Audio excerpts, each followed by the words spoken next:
Hello dear students, today we are going to discuss chemical bonding. First of all, in the previous video, I had explained you about the chemical bonding, why the bonding forms, how the molecules are formed, and what are the causes of chemical bonding, and the types of chemical bonding and ionic bond. Today, I am going to start with electrovalency.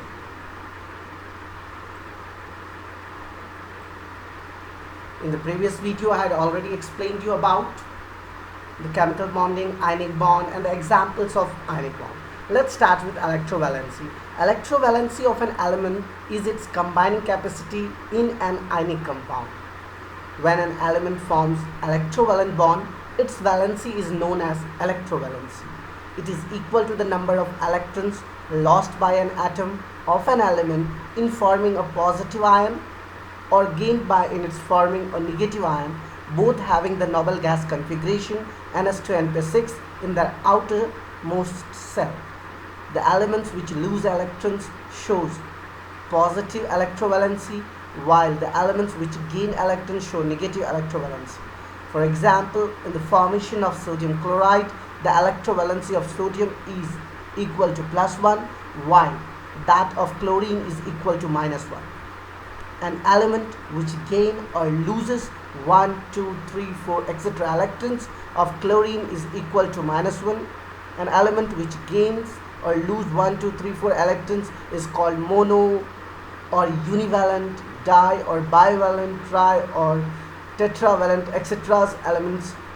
First of all, you must understand what is electrovalent. Valency, you know very well. Valency, all of you know, combining capacity of an element is called valency. But here we are talking about which type of compound? Ionic compound. So in the ionic compound, you know very well the ions, combining of ions. So that's why here the name is electrovalency. If I talk about the ionic compound, what will be the valencies of the elements present in the ionic compound? What will be their valency? So that's why here the name is electrovalency. You know very well, in the ionic compound, there are two elements, cation and anion.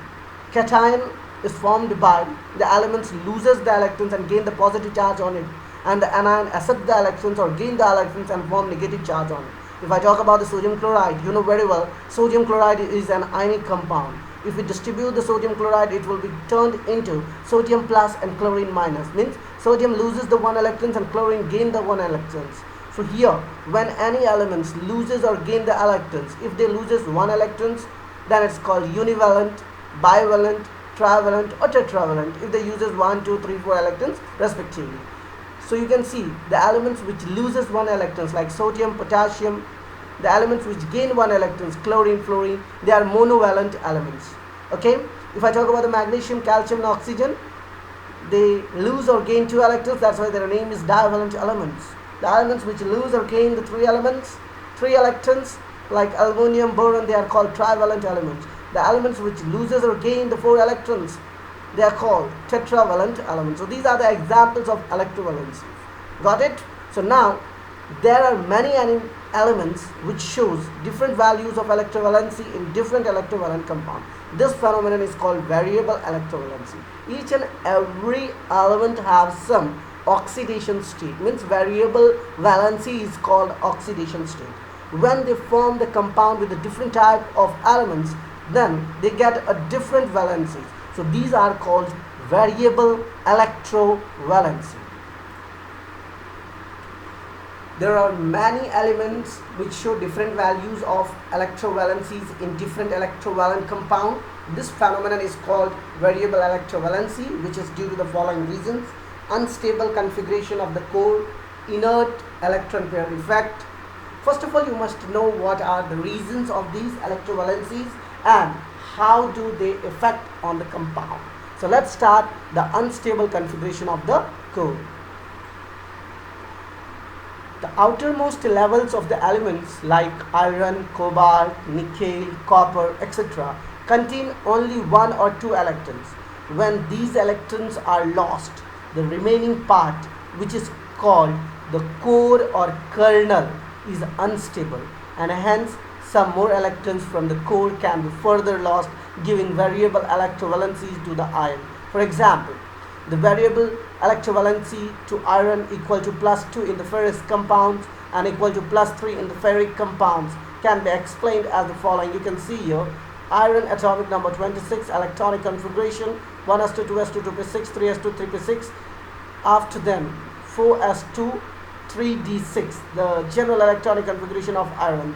Whatever the mention here is wrong, whatever I am speaking, listen to that electronic configuration. 1s2, 2s2, 2p6, 3s2, 3p6, 4s2, 3d6 is the general electronic configuration of iron. If I talk about the iron 2 plus, then the electronic configuration will be 1s2, 2s2, 2p6, 3s2, 3p6, 4s0 and 3d6.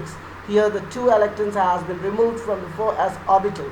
3s2, 3p6 and 4d6.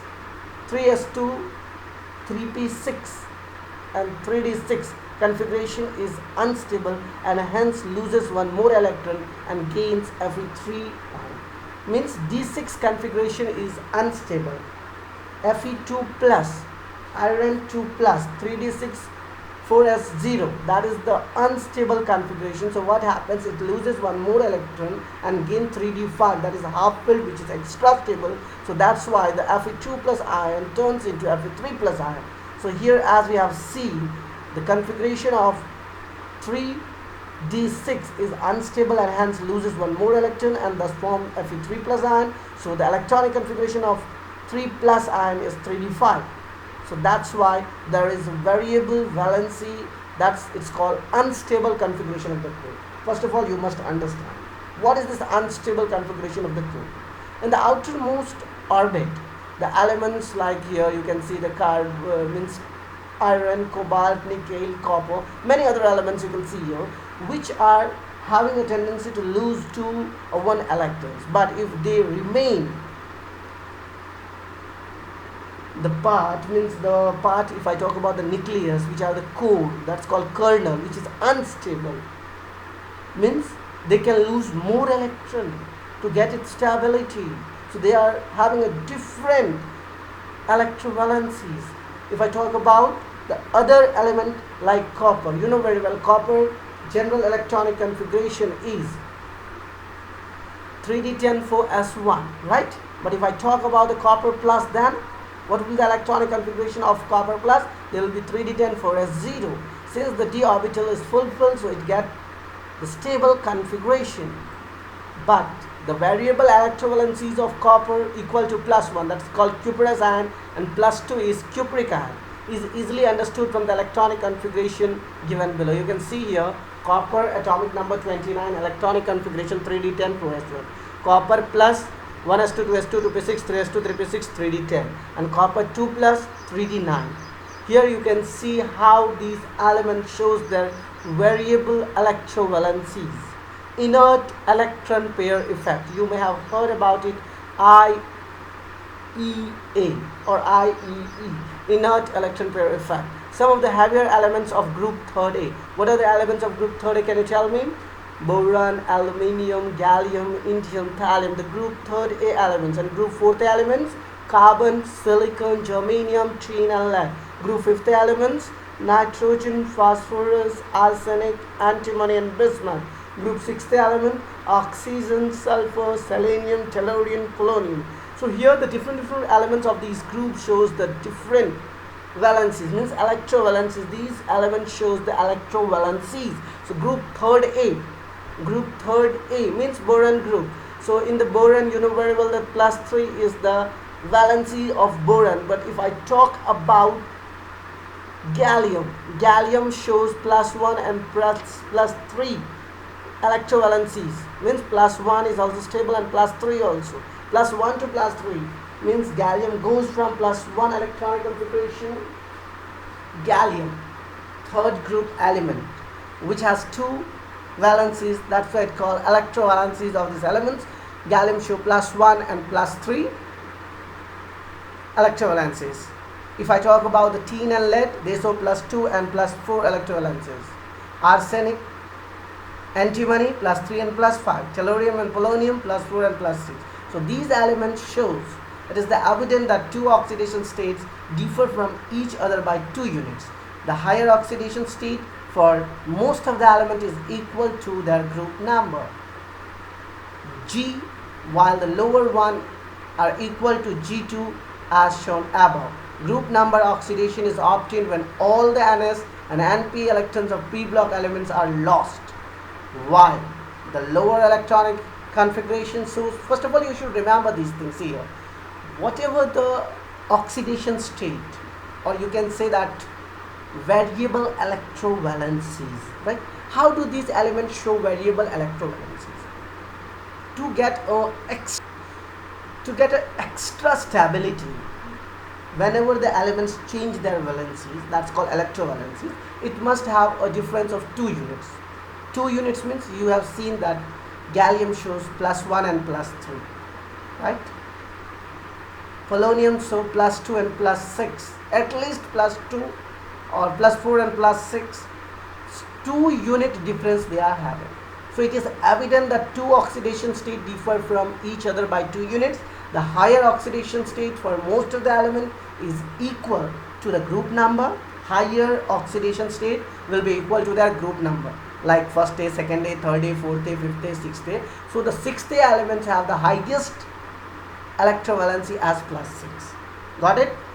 So what I want to say is the highest oxidation state for most of the element is equal to their group number, while the lower one are equal to the gaining number of electrons. Gaining number of electrons, like oxygen. Oxygen has total 6 electrons in their outermost orbit. So how much electrons it will gain? It will gain 2 electrons.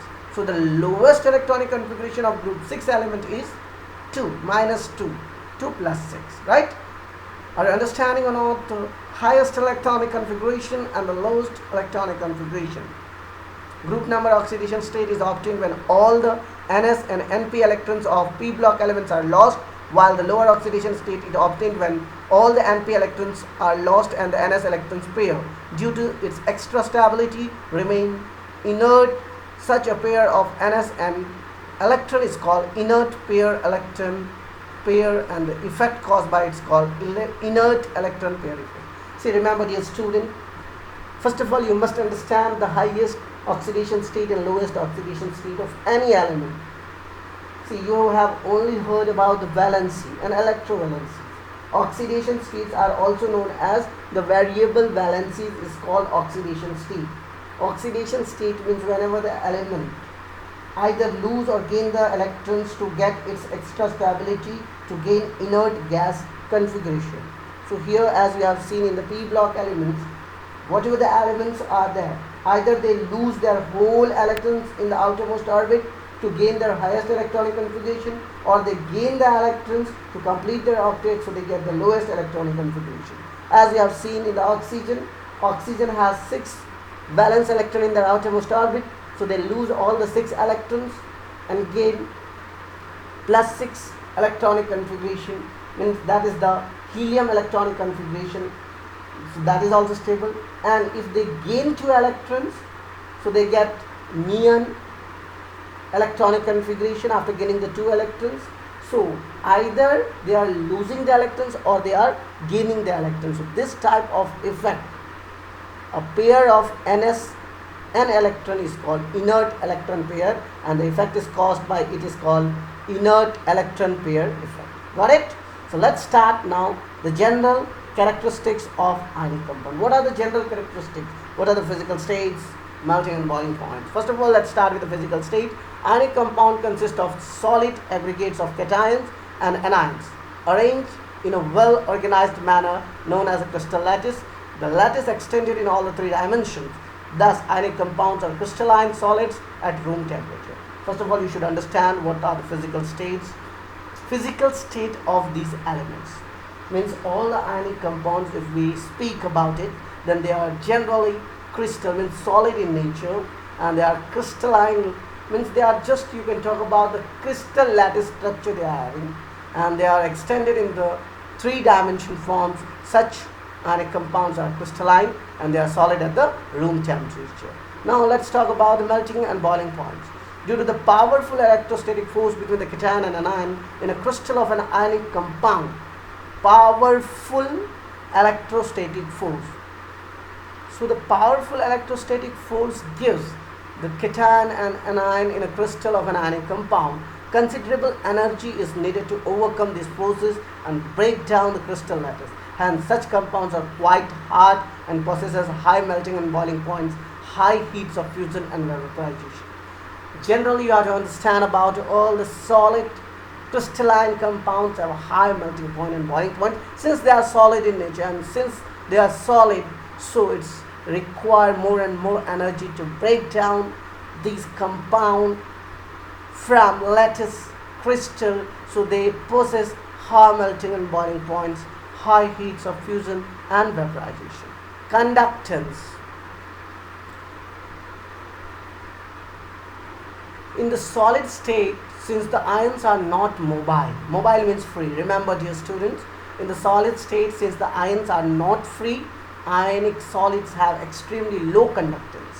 When an ionic compounds in the molten state or dissolved in a solvent of the high dielectric constant, such as water, the binding forces in the crystal lattice are overcome and the component ions become mobile.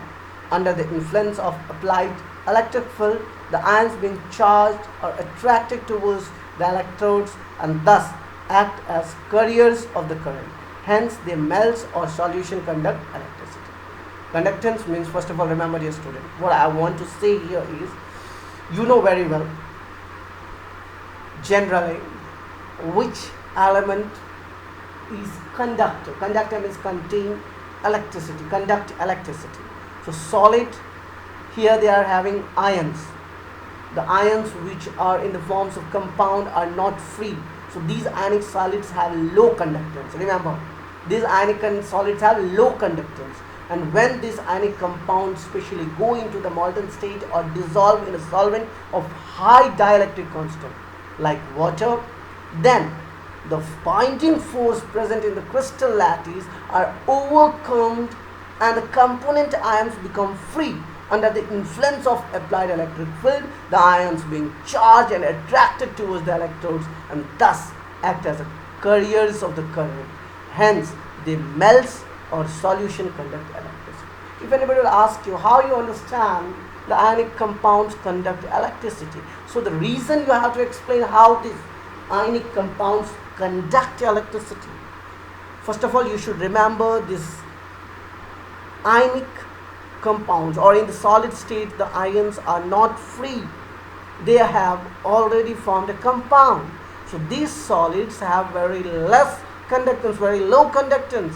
So when the solid comes into the molten state or dissolved into the solvent of high dielectric constant, then water, especially in the water, the binding forces of the crystal lattice overcomes and the component ions become free as they start moving and influence into the electric field, and these ions becoming charged and moving towards the electrodes which carries the current, and hence these melts and conduct electricity.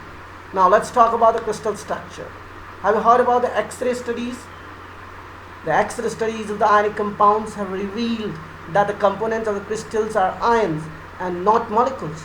Thus, in the crystal of sodium chloride, each sodium ion is surrounded by 6 chloride ions, and each chloride ion is turned in surrounded by 6 sodium ions in a regular manner. Remember, dear student, about the crystal structure. If I talk about the X-ray studies, especially if you talk about the X-ray studies of any ionic compounds, then you may have heard about or you may have seen also sodium chloride structure. You know, one sodium chloride are surrounded by the 6 chloride ion, and the 1 chloride ion is surrounded by 6 sodium, and 1 sodium is surrounded by 6 chlorine ion. So this manner of regular surrounding of these ions gives the performance of the crystal structure. If I talk about the solubility, you know solubility, the ionic compound dissolve in polar solvent like water, because the molecules of the polar solvent interact strongly with the ions of the crystal, and the solvation's energy is sufficient to overcome the attraction between the ions in the crystal lattice. Another factor that favors solubility in the high dielectric constant of the solvent, such as water, since this weakens the inter-ionic attractions in the resulting solutions. Remember, dear student, ionic compounds dissolve in polar solvent. Polar solvent, any solvent in which one is having the highest electronic configuration, or you can say the more electronegativity compound is there in that compound, so they may have a polar solvent like water, alcohol. But if I talk about only water here, then the polar solvent has the tendency to attract strongly with the ions of crystals, and the solvation energy which is sufficient to attract between these ions of the crystal lattice. Another factor that favors solubility is high dielectric constant of the solvent such as water, since this weakens the inter-ionic attraction in the resulting solution. Nonpolar solvents such as benzene and carbon tetrachloride have low dielectric constant, and they are poor solvent for ionic compound. Ionic compounds like sulfates or barium and lead are insoluble in water.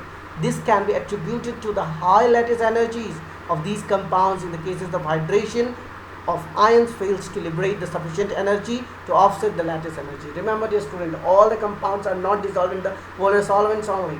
Some of the compounds, since remember about the ionic compounds, so these non-polar solvents such as benzene or carbon tetrachloride means CCl4, they are having a very low dielectric constant, and they are very poor solvents for ionic compounds. Ionic compounds like sulfates and barium and lead are insoluble in water. Remember, dear student, if anybody will ask you sulfates of barium means Ba2SO4, barium sulfate, and lead sulfate, PbSO4, these compounds are insoluble in water. So that's why they require non-polar solvent, and this can be attributed to the high lattice energies of this compound, and in these cases hydrations of ions fail to liberate sufficient energy to offset the lattice energy. Now, talking about the brittleness, ionic solids are highly brittle, and if some external force is applied, this can be easily broken to powder form. In an ionic solids, there are parallel layers consisting of anions and cations placed at the alternate position, so that there exist net attractive forces. When an external force is applied, the attractive forces become repulsive due to anion and cation repulsion, and hence the crystal breaks up. You may have seen many of the powdered form compounds. You may have seen the salt, that sodium chloride salt, that is an ionic compound. It is not a brittle compound, but ionic solids are highly brittle. If you apply the external force, then it can break down into the powder form, and these ionic solids are parallel layer consisting of anion and cations, as they are having the force applied for the attractive forces and repulsive force, attractive for cation anion and repulsive for anion and cation. So the crystals breaks up and form into the powder. Now let's talk about isomorphism. What is this isomorphism? Ionic solids made up of the ions with identical electronic configuration shows an identity of crystalline forms, which is called isomorphism. Two such pairs of isomorphous compounds are sodium fluoride and magnesium oxide, and calcium chloride and potassium sulfide. Ionic solids made up of ions with identical electronic configuration shows the identity of crystalline, which is called isomorphism. Isomorphism means ionic solids gives ions identical electronic configuration, and this identity of crystalline forms are called isomorphism. The examples are sodium fluoride and magnesium oxide. What do you understand about the sodium fluoride and magnesium oxide? Both give, you can see here, sodium plus and fluorine minus. They both gave neon configuration. Magnesium 2 plus and oxygen 2 minus, they both gain neon configuration. So they are isomorphous compound. Calcium chloride and potassium sulfide. Calcium and chlorine, they both gain argon configuration. Potassium and sulfate, they also both gain argon configuration. So these type of compounds are called isomorphism. Now we'll talk about the non-directional behavior. The ionic bonds are held together by electrostatic force of attraction between the oppositely charged ion. These Coulombic forces are non-directional in character. Really, definitely, we know very well these ionic bonds, which we talk about the sodium and chlorine only. So this electrostatic force of attraction between these oppositely charged ions, you know very well the electrostatic force means Coulombic forces. They are having non-directional. The electrons are non-directional in character. Now talking about the density, the electrostatic force of attraction existing between the cations and anions in an ionic crystal brings these ions very close to one another. This decreases the volume of the crystal and consequently the ionic crystals have high density. Means the electrostatic force of attraction existing between the cations and anions. Cations and anions having the electrostatic force to form an ionic crystal, right? As the forces overcome to each other, you know very well they lose into the ions very close to one another, and the decrease of the volumes of the crystal and consequently ionic crystals have high density. How do they have high density? They have high density because electrostatic force of attraction exists between the cation and anion of any ionic compound or ionic crystal. So in this ionic crystal, these ions comes very close to one another and there will be a decreasing in volume, and the crystal, consequently the ionic crystal will have high density. Decrease in volume, high density. Got it? What do it means? As it will give the less space, they have more dense. You know, one bucket of water, if I want to fill that bucket of water into the small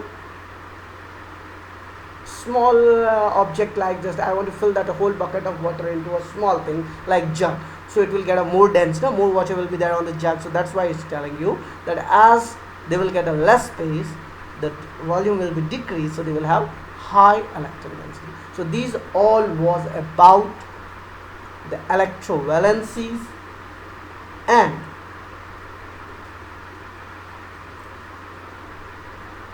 general characteristics of ionic compound. As we have seen all these general characteristics of ionic compound, now we will move towards the covalent bonds. As already we have discussed in the previous video about the ionic compounds, now we will move towards the covalent bonds. So let us discuss about the covalent bond. What is covalent bond? A covalent bond is a type of chemical bond which is formed by the mutual sharing of electrons between combining atoms of the same or different elements. According to the orbital concept, a covalent bond is formed between the two atoms when a half-filled valence orbital of one atom overlaps with the half-filled valence orbital of the other atom. What does it mean? It means that a covalent bond is a chemical bond which is formed by the mutual sharing of electrons between the combining atoms of the same or different element. If oxygen, same atom is there, then they will do mutual sharing of the electrons. What they will do? They will do the mutual sharing of electrons to form a covalent bond by the same or different elements. If I talk about the orbital concept, then a covalent bond is formed between the two atoms when a half-filled valence orbital of one atom overlaps with the half-filled valence orbital of the another atom. If I talk about the nitrogen, you know very well the nitrogen electronic configuration 2p3 and another nitrogen electronic configuration is 2p3. So when this 2p3 will overlap with each other, then they will get 2p6 electronic configuration, and both the nitrogen atom will gain neon inert gas configuration, right? So that's why in the 1916, G. N. Lewis, who was an American chemist, suggested that there are atoms which can combine with each other or with other atoms by sharing the unpaired electrons in their outermost shells. In this way, the occupied orbitals of the outermost shell of each of the participating atoms are filled with two electrons which have opposite spins. Consequently, the paired electrons are shared by both the atoms and circulate about the nuclei of both the atoms.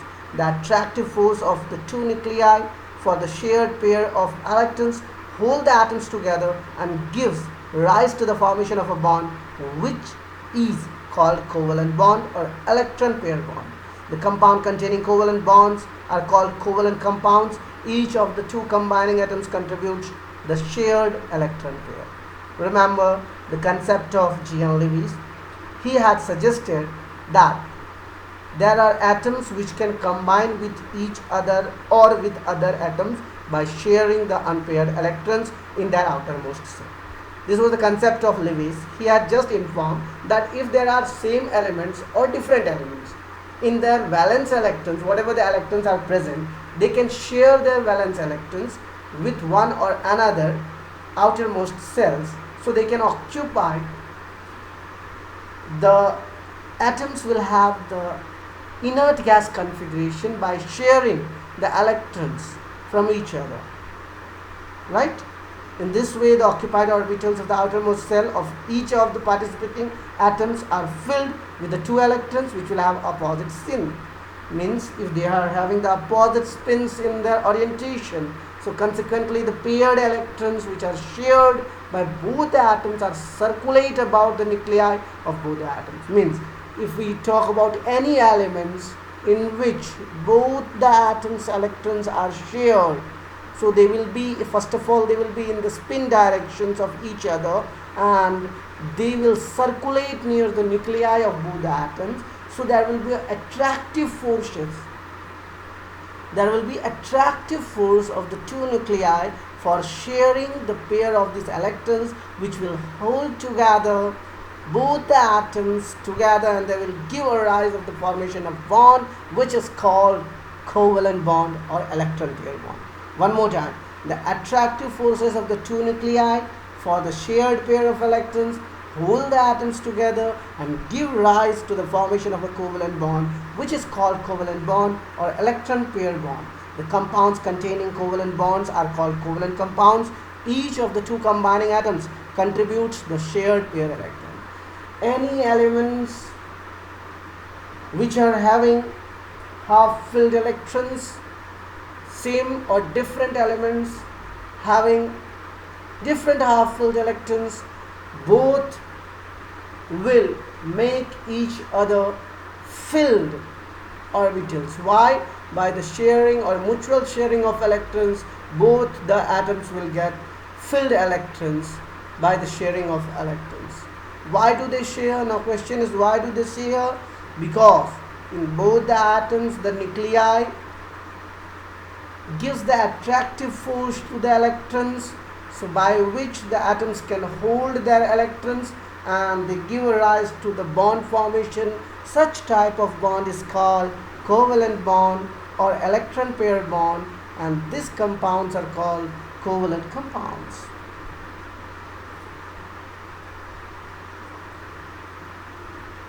According to the Lewis concept, when two atoms form a covalent bond, each of the atoms attain the stable configuration of the nearest noble gas by completing its octet. G.N. Lewis concept, when the two atoms form a covalent bond, each of the atoms attain the stable configuration of the nearest noble gas by completing the octet. Octet means 8 electrons in the outermost shell, or doublet means 2 electrons in the case of hydrogen. However, there are many covalent molecules in which the central atom, which is covalently bonded with other atoms, has electron either less than 8 incomplete octet or more than 8 expansion of octet in its outermost shell.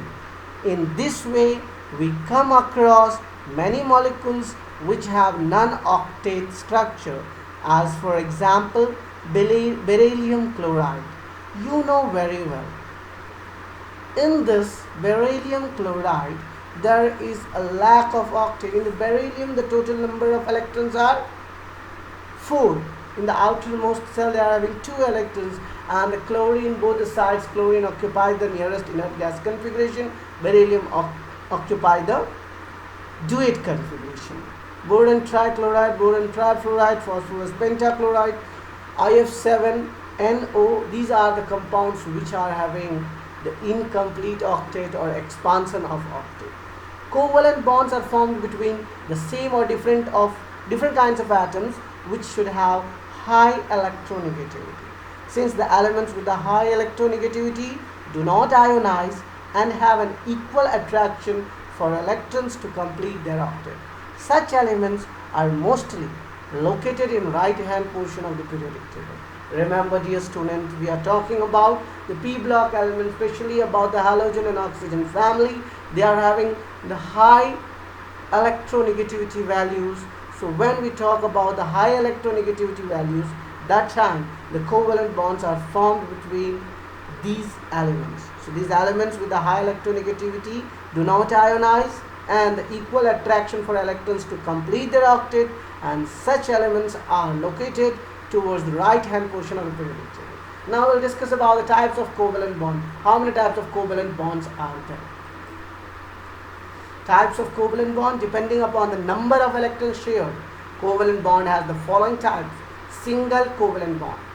It is the covalent bond which is formed by the sharing of one electron pair between the participating atoms. For example, hydrogen molecule is composed of two hydrogen atoms, each having one valence electrons.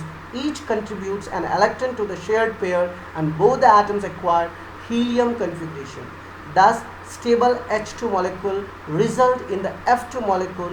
Each F2 has 2,7 valence electron. The two fluorine atoms acquire a stable electron octet by sharing a pair of electrons. First of all, remember what is the single covalent bond. Single covalent means was single bond. Single bond, just remember about the single bond. And a single bond formed by the sharing of electrons with each other. If I talk about the hydrogen molecule, hydrogen is having 1 electrons in the outermost orbit. Both the hydrogen atoms will share their electrons and complete their duet. So this type of bond is called single covalent bond. If I talk about the fluorine molecule, fluorine is having 2 and 7 electrons in their outermost orbit, 2 and 7, 2 in the first orbit and 7 in the outermost orbit. So both the fluorine atoms will share their 1 electrons and gain the stability by attaining the inert gas configuration of neon. So this was single covalent bond. You can see here the diagrams of hydrogen and fluorine. As I have told you, you can see here both the hydrogen atom have 1 electrons in their outermost orbit, and by attaining or sharing they form the covalent bond. Similarly, in the fluorine they are having 7 electrons in the outermost orbit, and the 7th and 7th electron gives the bond formation of fluorine and chlorine. So that was single covalent bond. Now we talk about the double covalent bond. If the two atoms share 2 pair of electrons, the covalent bond is called double bond. Double bonds are formed in the molecules like CO2 and ethylene compounds. Means when any elements lose or share both the electrons to complete their octet, then they give double covalent bond. The two atoms share the 2 pair of electrons. The covalent bond is called a double bond. Double bond are formed in the molecules like carbon dioxide and ethylene. So you can see here in the carbon dioxide, total number of electrons of carbon is 4 and oxygen is 6. So what will happen? So first oxygen will take the 2 electrons of carbon, and another oxygen will again take the 2 electrons of carbon, and carbon will take the 2 electrons of both the oxygen, and each and every element will complete their octet, right? So you will see the oxygen has completed their octet, carbon has completed their octet, and oxygen has completed their octet, and both sides the bond of oxygen from the carbon is double bond, so that is CO2, right? If I talk about the ethylene means C2H4 triple bond between the carbon ethylene. See, remember 2 things. ENE means double bond and YNE means triple bond. Here we are talking about the double covalent bond means ethylene double bond, carbon double bond, C2H2 CH2 means C2H4, right? So you will see what both the carbon atoms will have double bond between them, and both the sides to 2 hydrogen atoms. Both the carbon will attain their octet, and both the hydrogens from 1 carbon will complete their duet. So this was double covalent bond. Now let's talk about the triple covalent bond. Triple covalent bond. A triple covalent bond arises when 2 atoms share 3 pairs of electrons, as in the nitrogen molecules. You know very well, nitrogen has how many valence electrons? 5 valence electrons, right? And the valence of nitrogen is 3. So nitrogen 2 5 means all the 5, between that 5 the 3 electrons will be shared, and nitrogen will have triple bond between them. The acetylene molecules that I have told you, the carbon triple bond, both the sides 1 hydrogen. So these compounds are called triple covalent bond. Let's talk about the covalency. As we have talked about the electrovalency in the ionic compounds, similarly we'll talk about the covalency in the covalent compound. The valency of an element in a covalent compound is called its covalency. Just remember about the oxidation states or the variable valencies that are only of the following compounds. As we have seen in the ionic compounds, electrovalency, since it is a covalent compound, so they will have covalency. The valency of an element in a covalent compound is called its covalency. Covalency of an element in a covalent compound is equal to the number of electrons contributed by one atom of it in the shared electron pair. Consequently, the covalency of an element in a compound or covalent compound is equal to the number of covalent bonds formed by one atom of it with the neighboring atoms, right? Thus you can see here the covalency of the different elements. Covalency of chlorine in Cl2 molecule is 1. Covalency of hydrogen in H2 or H2O or HCl molecule is 1. Covalency of oxygen in O2 and H2O molecule is 2. Covalency of nitrogen in N2 molecule is 3. Covalency of carbon in CH4 molecule is 4. So these are the covalencies of this compound. As already I informed you about the covalent bond and the covalencies and the electrovalencies. Let's go ahead. As you can see here, some of the elements like phosphorus, sulfur, iodine, they are having different covalencies in the different compounds. PCl3, the covalency of phosphorus 3, PCl5 5, sulfur chloride SCl2 2, SF4 4, SF6 6, iodine ICl1, ICl3 3, IF5, IF7. So different elements, the different covalencies depends upon that compound. Generally, the covalency of an element which has only s and p orbital in its valence shell, as for example hydrogen, nitrogen, oxygen and fluorine, is a fixed quantity and is equal to the number of unpaired electrons in s or p orbitals. However, the elements containing the vacant d orbital, as for example if I talk about the phosphorus, chlorine and sulfur, etc., so the different values of covalency in the different covalent compounds. This phenomenon is called variable covalency, and it is due to the presence of vacant d orbitals in the valence shell of these elements. Variable covalency of these elements arises due to the increase in the number of unpaired electrons in the different excited states of the atom. As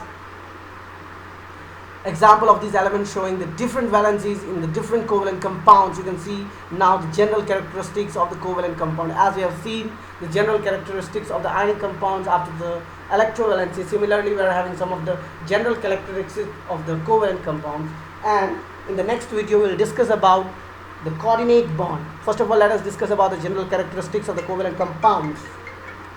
So here if I talk about the physical states, the covalent compound usually consists of discrete molecule and the force of attraction between the adjacent covalent molecule is weak. It is due to these weak forces that most of the covalent compound exist as gas or liquids or soft solid under the normal conditions of temperature and pressure.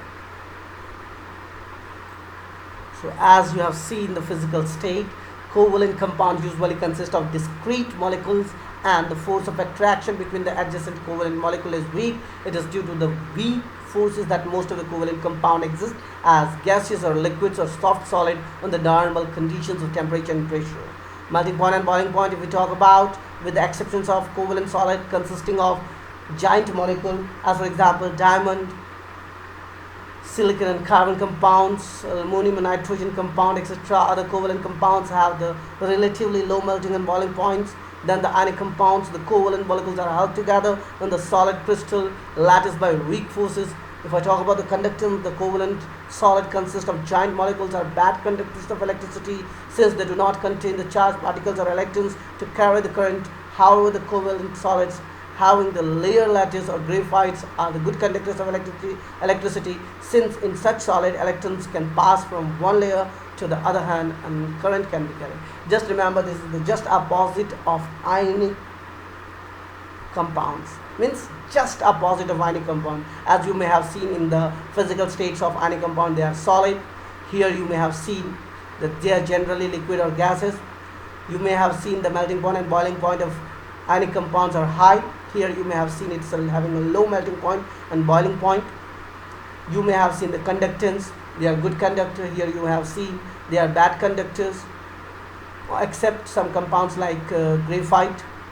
Now if I talk about the solubility general, covalent solids are insoluble in polar solvents like water, but they are readily soluble in non-polar solvents like chloroform, benzene, etc. Their solubility in non-polar solvent is due to the similarity in covalent nature of the molecules of the solute and solvent. That is, the solubility is based on the principle like dissolve, like some of the covalent compounds like alcohol, amines, etc. are soluble in water due to the hydrogen bonding. So here you may have seen that generally the covalent solids are insoluble in water like water, and they are soluble in non-polar compounds like chloroform and benzene. Non-polar solvent is due to the similarity in covalent nature of the molecules of the solid solvent. The solubility is based on the principle like the dissolves like some of the covalent compounds like alcohol, amines, etc. are soluble in water due to the hydrogen bonding. If I talk about the molecular interactions or molecular reactions, the covalent compound give reactions where the molecule as a whole undergoes a change. Since there are no strong electrical forces to speed up the reaction between the molecules, these reactions are slow than the ionic reactions. And the last few points are isomerism, neither hard nor brittle, and the directional character. So what is isomerism? Since covalent bonds are rigid and directional, they can give rise to the different arrangement of the atom in the space. This means that the covalent compounds can show isomerism, and this phenomenon is mostly shown by the organic compounds. Isomerism they are showing neither hard nor brittle. While the ionic compounds are hard and brittle, covalent compounds are neither hard nor brittle. Rather, they are soft and waxy. Since they usually consist to separate the molecules, they are weak forces holding the molecules in the solid crystal lattice. Directional character. Whereas an ionic bonds are non-directional, the covalent bonds are directional in character. Hence, individual covalent compound possesses definite shape of their molecules. So you have seen all these nature of the covalent compounds. Means these were the physical properties, you can say, or general characteristics of the covalent bond. So in the next video, we'll discuss about the coordinate bond or dative bond and the more types of bond. That's all for today. Thank you very much. I hope all of you have enjoyed this video. Don't forget to like and subscribe the channel. Share this video with your friends so they can be also benefited. That's all for today. Thank you very much.